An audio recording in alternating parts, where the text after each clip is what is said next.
Well, a 15-14 overtime thriller on ESPN News. Way to go, women's lacrosse. 10,000 people in the stands. We're trying to grow this game, and we put on a show tonight. Unfortunately, we're sitting in a position right now that we didn't want to be.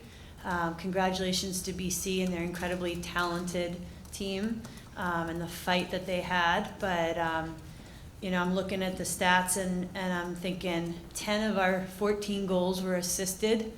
We had 15 turnovers, and we lost the draw by 8 tonight. And yet we put that game into an overtime, double overtime, against a team that has been really talented all year. I loved my team. I'm so proud of them. They fought tooth and nail like they've done all year in a top first-class manner.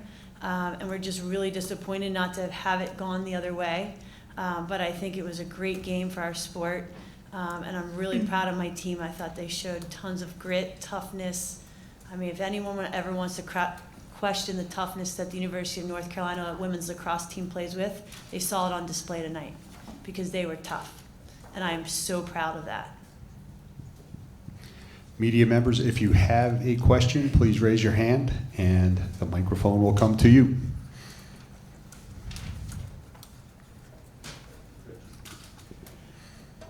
For the players, you guys were up early 6-0, and then they changed goalies. Did that have any effect on the way they played? Did you see a spark from their defense after that?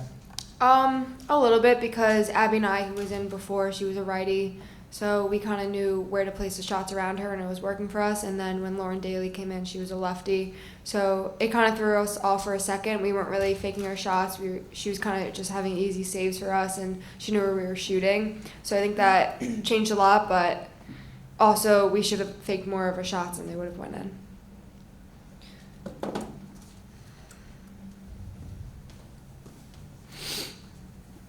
For both the players, just can you speak to just this rivalry, playing these guys 3 times this year and the way that it shook out today? Yeah, when we played them originally in season, we knew it would be a good game, and they came out being the better team, and then we played them again at ACCs, and we came out as a better team. And then tonight, I think both teams really fought, and it obviously didn't end the way that we did, but the rivalry is really fun, and it's awesome. It's awesome competition. Today's game was so fun to play, and I feel like it was definitely entertaining for people to watch. Yeah, I agree. A rivalry is always fun for the players. I think with BC, like Jamie said, we came on top one time, they came on top the other time, and I think going into this game, we knew that either team could win, and I think we really fully believed that we could, and unfortunately it didn't go our way, but I think the rivalry will continue into next season for sure.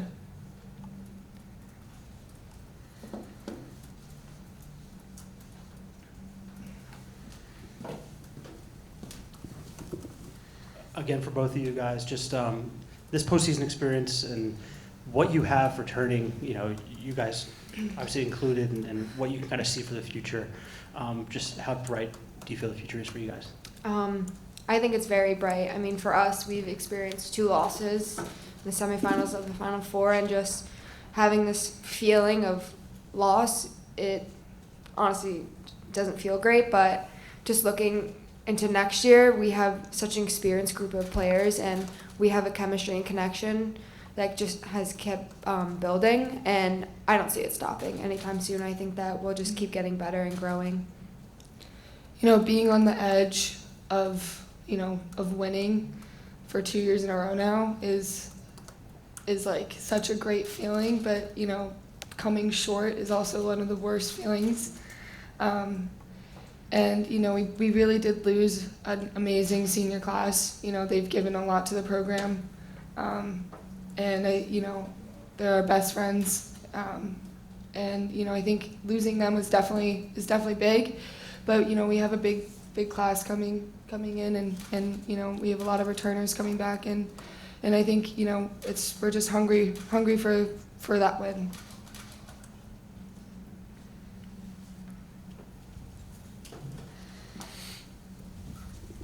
First of all, congratulations. I am so proud to see what women's lacrosse has done, and I'm just also so proud the way you guys are handling the loss. I know it's just so difficult. So thank you for everything you're doing for women's sports. Touching a little bit more on the seniors, and you know, every year team's different, and I always say character is really about how you lose. Unfortunately, it's always easy to win, but I think Jenny, you and the players here today really exemplify what great sportsmanship is, and I'd love for you to, you know, any parting words you have for your senior class and this team collectively as a team today. Yeah, our senior class, they're unbelievably hardworking kids. They care a lot. They led very well this year. They're very inclusive. You know, each class has their own style. This class was fun-loving and free and liked to have a good time, and both on and off the field. You know, they were a great example of what a student athlete can be. They're involved in the community. They really encompassed in their 4 years great growth, where they started and where they finished. You know, that's a great thing that we take pride on at Carolina, is helping our players, you know, ascend through their 4 years, and to see them, you know, really upset in the locker room just means that, you know, they cared and they loved something so deeply. And if you never ever commit yourself to something fully, then maybe you don't cry. You know, maybe it's not as hard because you haven't really committed in. So they committed themselves to this year, and that's, you know, a testament. Scotty's comment certainly is a testament to just what a class act those guys are. And they're very different. They have all these different talents, and they're going to go on to do great things. Scotty and Jamie, can you just talk about what a unique challenge it is to prepare for this particular BC team, given all the weapons they have on both sides of the field? I mean, there seemed to be some very intensive matchups that you guys were really focused on both ends, and just all the talent that they bring. How much of a bear was it in practice this week? It was huge. It's all we prepared for ever since we beat Virginia. We knew that BC was next. We weren't looking ahead of ourselves or to the next game, and they're a great team. They're very talented. They have great players, and so do we. So we just try to play to what worked in the ACC championship and even what's been working for us, and just building our chemistry and working hard.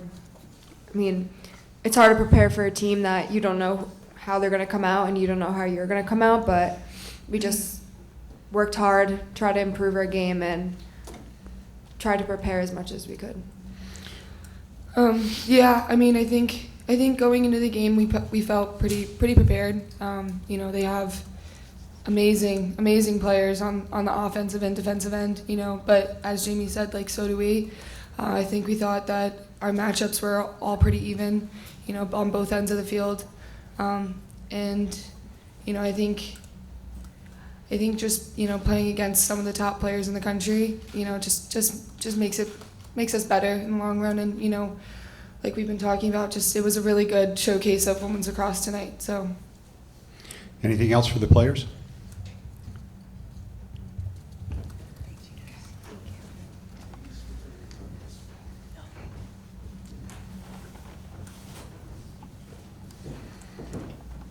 Questions for Coach?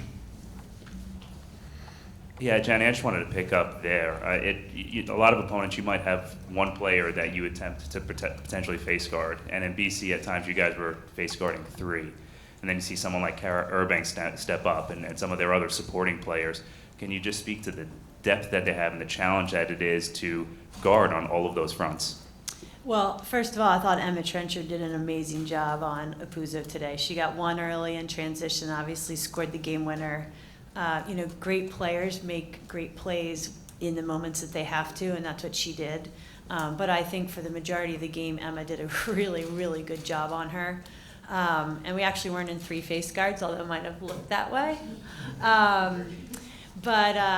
Yeah, you know, I have the opportunity to coach Sam Apuzzo and Dempsey at the U.S. level, and we haven't really gotten into the meat and potatoes of that yet. But for the 2 camps that I've had them in, they're incredible athletes. They're very unselfish. They're hardworking, and so they present a really big challenge for any defense. And then you add Kenzie in there, who's just IQ's off the chart, and she probably could be a Twarton finalist too.